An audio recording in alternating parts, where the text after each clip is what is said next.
Welcome to the Firebelly Social Show. We're focused on talking to food and beverage brands that are on a mission to make the world better. Hey, everyone. Duncan here with another episode of the Firebelly Social Show, where we spend time with leaders and founders of food and beverage brands who are on a mission to make the world better. So it's a very, very, very cool group of people. They really care deeply, and they're extremely busy and doing amazing things. So I'm super excited to have you join us. Today's episode is brought to you by Firebelly. Firebelly, we help mission-based food and beverage brands bring people closer together through social media marketing. So if you're ready to go to the next level with your social to create more community and excitement around your brand, go to firebellymarketing.com to learn more. And I'm so excited today to welcome Aisha Chottani from Drink Moment. Aisha is the visionary behind Moment, a meditation-oriented drink brand that she launched in 2020 to make self-care both delicious and accessible. She's a Harvard grad, a former McKinsey consultant, and she channels her passion for mental wellness and her global experience into crafting what else but adaptogen-infused beverages that will help you feel calmer in your everyday chaos. And it says, with each sip, she's on a mission to make stress management as effortless as it is refreshing. Aisha, I'm so happy to have you here today. Welcome. Thank you, Duncan. It's so awesome to be here and for this warm welcome and intro. I'm really excited to have a conversation. That's great, Aisha. So let's talk about it. I mean, this has been an amazing journey for you. You spent, if my research is accurate, you spent some years getting ready to launch the brand, and then you were on Shark Tank and you launched, and then the pandemic happened. That's right. Actually, the brand launched during the pandemic. So the pandemic happened, and then I launched the brand. But yeah, that's roughly right. I can share a little bit of an intro to myself. I've lived and grown up in a lot of different parts of the world, and grown up with a lot of natural ingredients that today go into Moment, which is really one of the inspiration behind Moment. Prior to Moment, I used to be working in, as you mentioned, consulting, working with a lot of large CPG companies, and often during these strategy sessions, we would go and suggest to them as to how they need to change the strategy and how they need to incorporate much healthier ingredients, how the world is changing, and people want to connect to what is natural. People want to connect people want to change their diet habits, but it was very difficult to get those through. And we would see time and time again that large corporates would still continue selling what they were. And so that, along with the fact that I myself started going back and getting deeper into the science of some of the ingredients that I had grown up with, such as ashwagandha, tulsi, ginger, turmeric, and seeing some of the benefits that I personally always knew about because of wisdom being passed across generations, but now we're being proven by science as well. And so all of this kind of came together when COVID struck, and it just felt there was a calling for me to start something to support others with healthier products and bring in some of these beautiful natural ingredients that I've grown up with.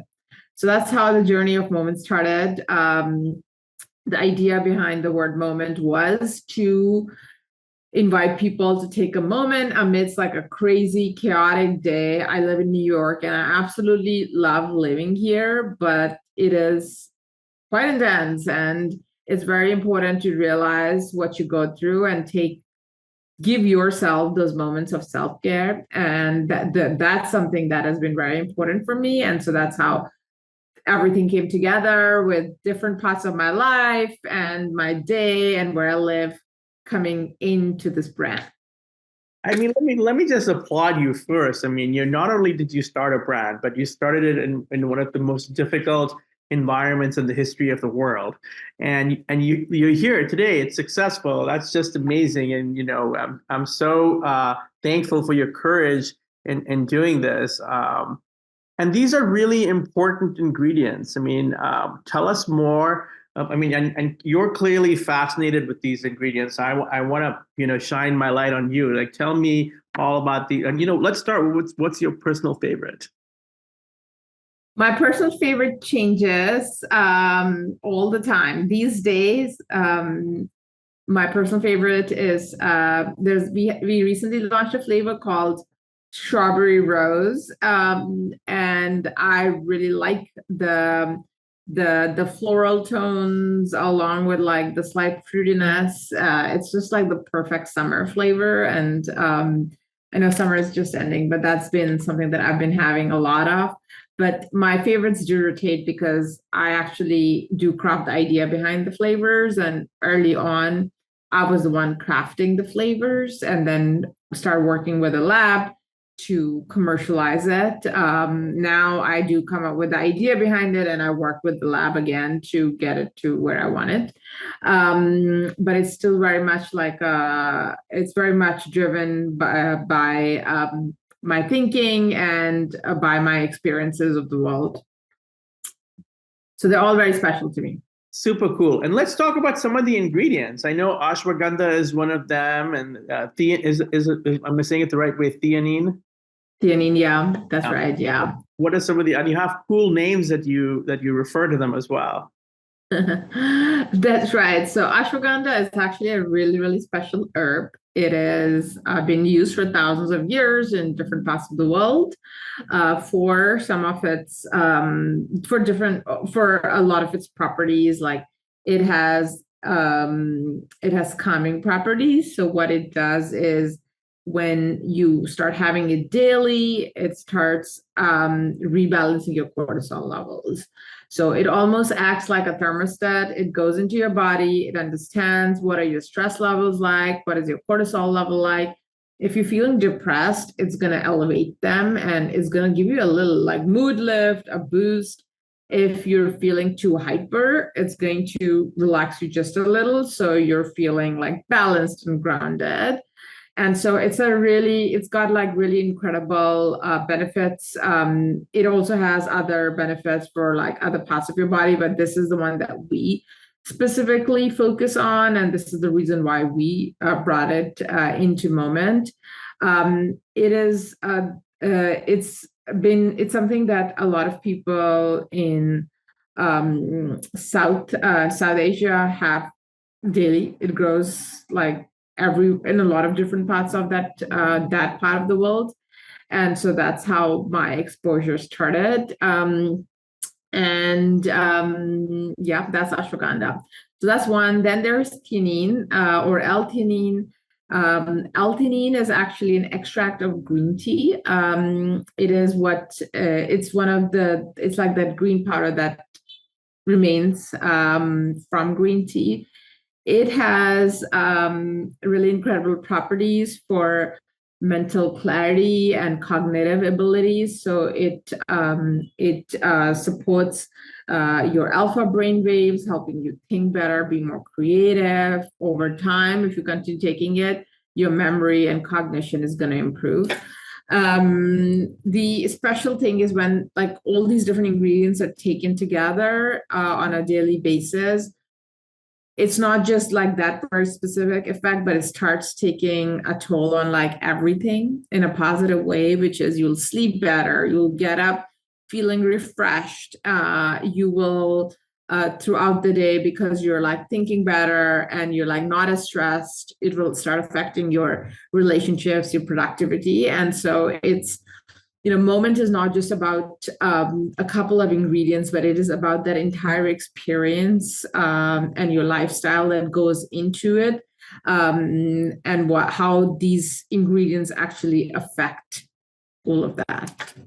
I mean, thank you. That's really exciting. And now you had I guess the part of the story that I forgot to ask you about is not only were you working at McKinsey and doing the McKinsey life and living in New York, you were looking for some changes in your own life. You were like, I need more space for all the things. Tell us about that part. Yeah. So I used to work at McKinsey and I actually really loved working at McKinsey. I thrived. I did really enjoy being consultant working on all kinds of like really interesting projects and helping people solve problems. That's to this day, that's what I also really like doing in Moment, like helping solve problems. And as you would imagine, when you're a startup that is growing, things are always breaking, and you're constantly in the problem solving mode. So I absolutely love it. However, things were intense at McKinsey, and your days would be filled with deadlines, notifications, meetings. It was chaotic, and sometimes the only option was sugary or caffeinated drinks. And having that was my routine, just having those every time I wanted to take a break, I wanted to take a moment to myself. I would go to the kitchen, you would end up grabbing it. And sometimes I was having excessive amounts of caffeine and sugar. And I could see the effect it started having on my mental and my physical health. And so I kind of had a moment at the office one day where I almost felt like I was having a heart attack, and it was a turnaround moment for me because I had too much caffeine that day, and I started changing things pretty drastically and improved all different aspects of my physical, mental health. And I could see that it wasn't just just those like specific things, but my overall life, my productivity, my relationships. It had such a beautiful effect on everything that I realized that the power of thinking about health holistically and your mental health, which is again one of the reasons, one of the inspirations behind Moment. And I feel like that is something that we don't think about, we as a people anywhere in the world. Maybe in some parts of the eastern parts of the world, people do a better job of that. But I feel especially in our fast culture in North America, it's all go, go, go, go, go. And people, it's all about work and, social obligations. And it's like, hey, if you can't take care of yourself, how the hell are you going to do anything else? Yeah. Yeah, that's 100% right. Yeah, couldn't agree more. And let me ask you this. So your company is really, it's more than products. It's really like a platform for addressing these bigger problems around people not taking care of themselves, people's mental wellness deteriorating. Is that a fair way to say it? Yeah, I would, yeah, exactly. The idea behind Moment is to support people in their overall mental wellness and to think about health holistically. A couple of other things that we do to support our audience is we actually share 1% of our proceeds with mental health nonprofits as a way to support some of like these other organizations that are doing so much to improve mental health. Like, of course, we're just one part of the ecosystem, and we realize and we want to help everyone else. So we work on a lot of projects with them. We share proceeds with them. The other thing that we do is we actually have like a free SMS-based meditation club that you can sign up for on our website. So what that means is that it will send you like meditations every day that you can do. And these can just like help you on a day-to-day basis, give you like a chance to take a step back, even if you're not having the drink, another way to just step back and think about, take a few minutes to just to gather yourself and build that mental clarity. I mean, that is, Aisha, that is phenomenal. I have never heard of anyone doing something like that on a daily basis that's not about sales. It's just about mental wellness. How has your community received that? What kinds of things do you hear? We hear that we actually have a really, really positive response from our community, and it's used by everyone, people who do have Moment and people who might not be having our drinks, and we really like that. We often get emails from people saying, oh my gosh, we just did your meditation and we really enjoyed it. And what we've done is we've made them like super simple and super easy. Like it's just like something that will take between 1 to 3 minutes. It doesn't even take 10 minutes. So it's just like a very, you don't have to commit to something, because I think a lot of people when they think about mental health, it's very serious. The narrative is like, whoa, meditation. Oh my gosh. It seems like a big hurdle to cross. And so that's why that was the thinking behind it. And it's been very well received. I mean, I've lived in marketing paradigm or brand paradigm my entire working life, and that is like the keys to the kingdom. That's that's the holy grail. That's the mecca of marketing, to where not only are you adding value on a daily basis, but people are letting you into their lives on a daily basis. Because a lot of times I feel like you sign up for, whatever. I'm trying to think of the name of my way too expensive coffee maker. And, they send, but it's never about coffee. It's always about the next product. It's all, you can meet this coffee that's amazing. So I love that. That's just such an inspiring message that you're putting out.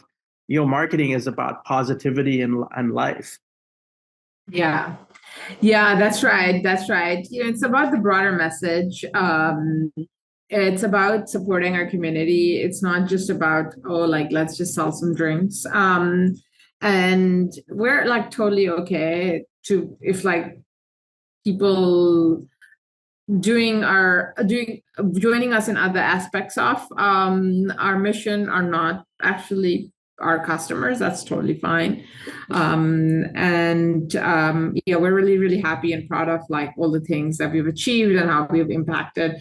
Actually, even our customers, a lot of the times, they'll send us really deep emails sharing so much about themselves, and the email will be titled "Moment has changed my life!" exclamation, exclamation, exclamation. And sure, they had like a few drinks, and it's more about like the experience and the power of like this positive message that they take that actually starts affecting them and like helping them, which is really incredible. And just as you were talking, I was poking around the website, and so for our listeners, it is on the homepage. It's join our secret meditation club, and it's called Shh. Or it's an instruction to join it quietly. That's just to like keep it quiet. It's a cheeky thing. Sometimes we do cheeky things. I really like that. And like, I'm sorry, I'm like so excited about the strawberry rose. I wanted to ask you about that. I feel like there aren't enough rose flavored products in general, but it's also a difficult flavor to pull off, because I feel like, I feel like they do it better in Europe, frankly, or India or Pakistan or Bangladesh, where rose is treated with the dignity and respect it deserves, and it isn't. Tell us about the strawberry rose. Yeah, well, you gotta try it. You gotta try it to like truly understand it. But the idea behind strawberry rose is because it is a beautiful ingredient that is used in a lot of different parts of the world. To your point, the one other place that it's used in is South Africa, which is where I used to live prior to moving here.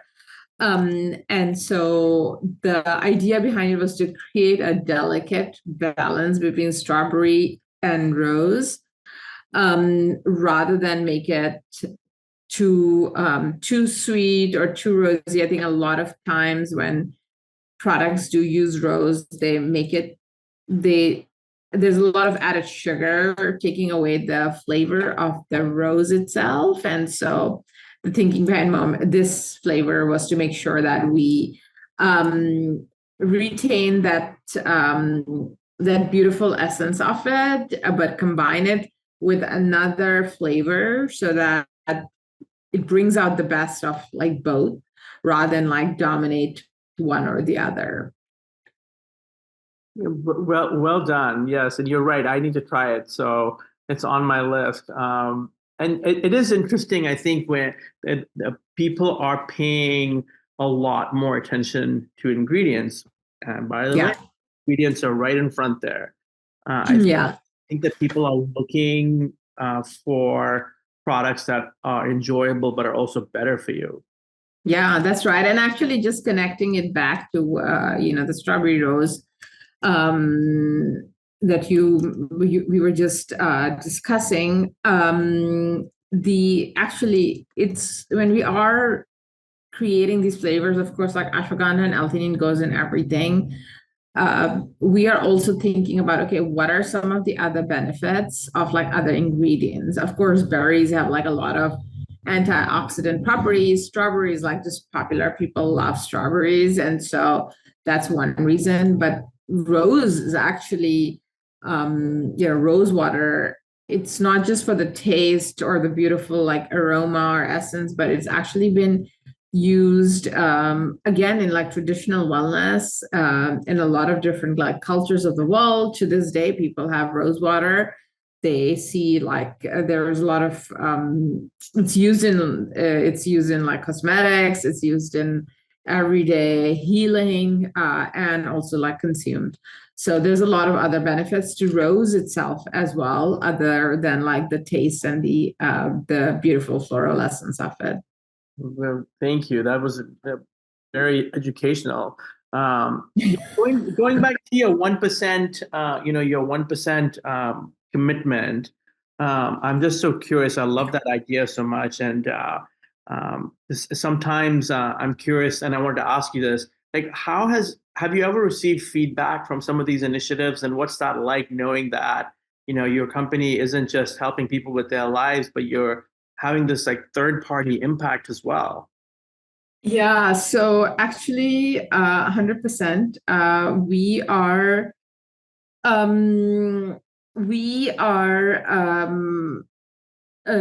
we actually work with a lot of them, like I said, especially in New York, and we get feedback from them.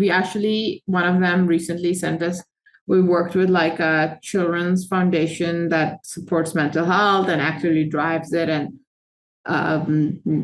it's like, I think children between like 10 to 15 or like early teens. And so they all wrote us notes every like, there was 30 or so notes, and every individual wrote the note, and they sent us these physical notes sharing how much they appreciate it, and how they did like a series of mental wellness education because of our proceeds, and they all like sent us notes to like thank us for that. So that was really special. But yeah, we actually do hear it in like different ways from like all the different foundations that we work with.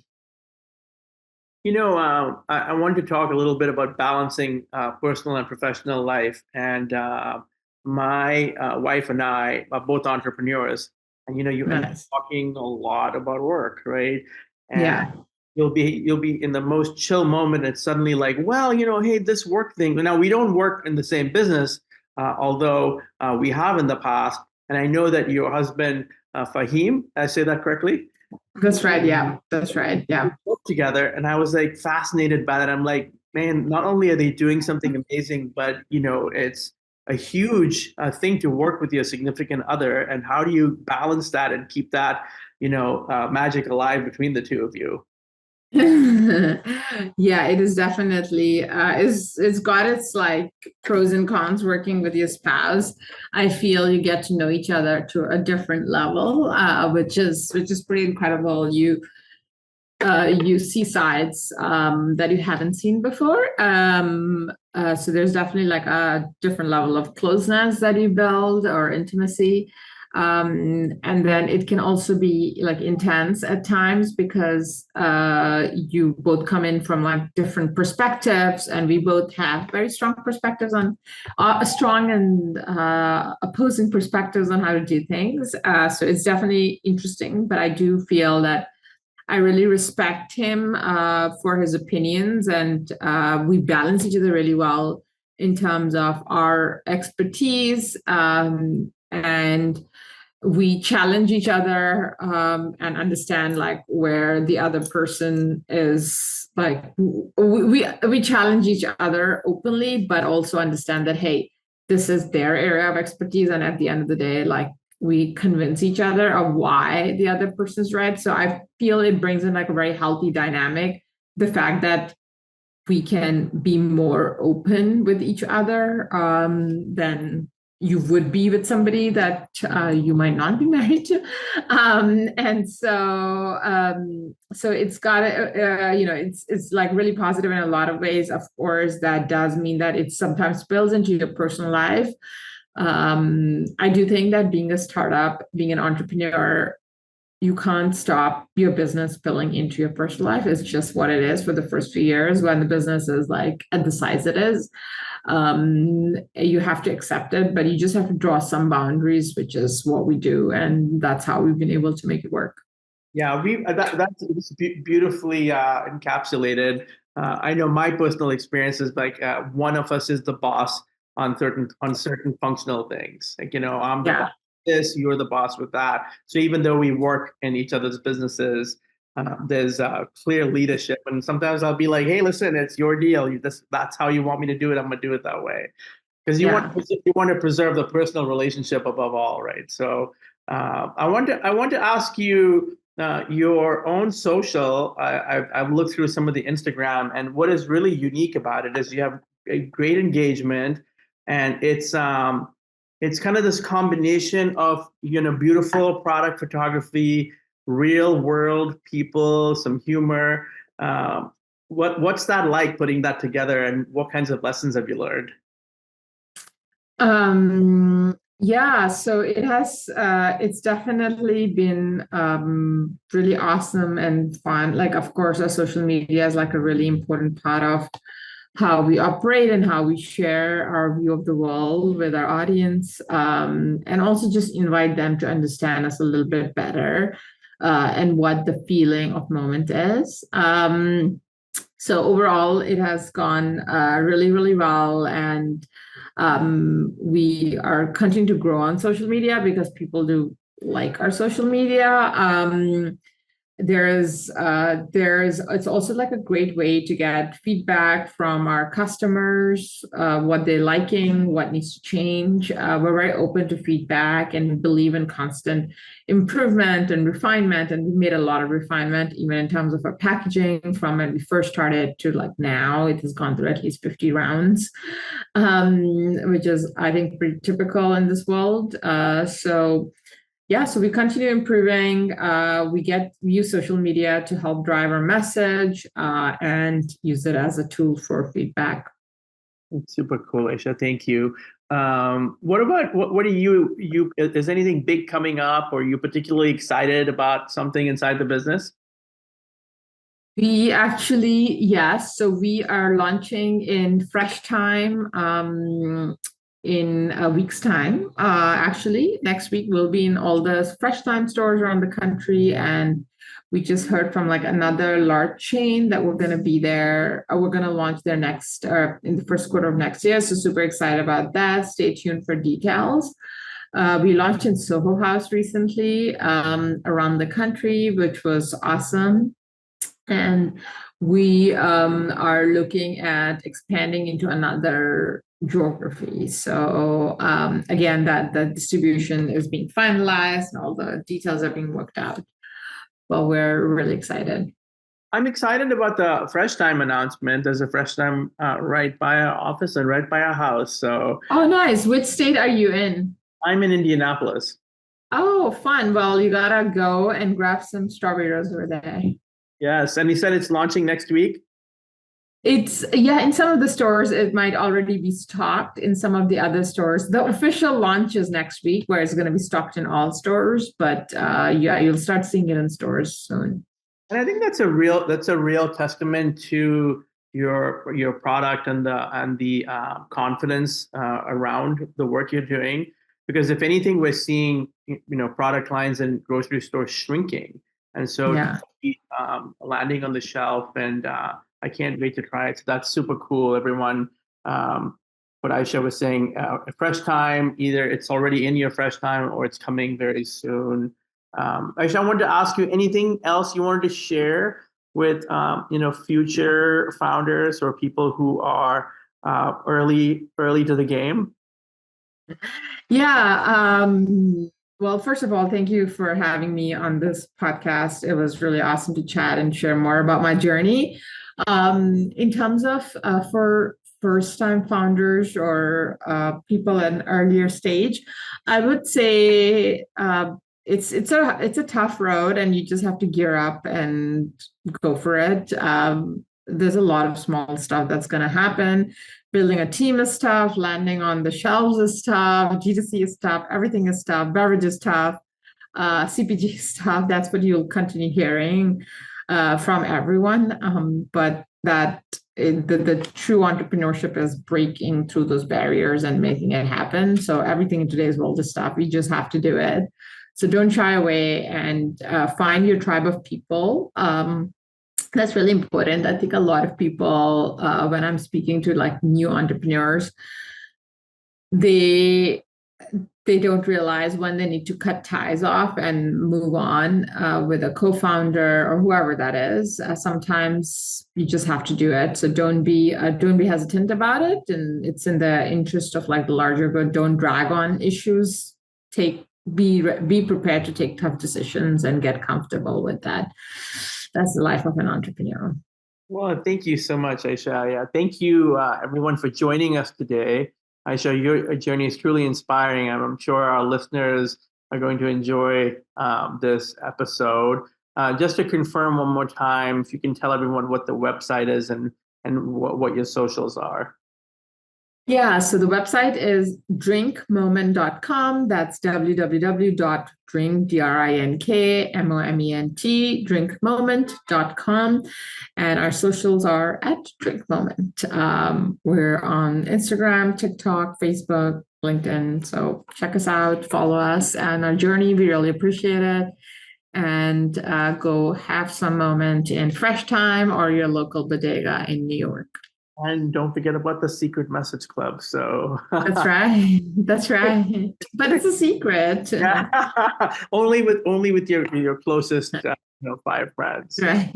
I'm really glad that you shared your entrepreneurial path and these unique elements of your journey, Aisha.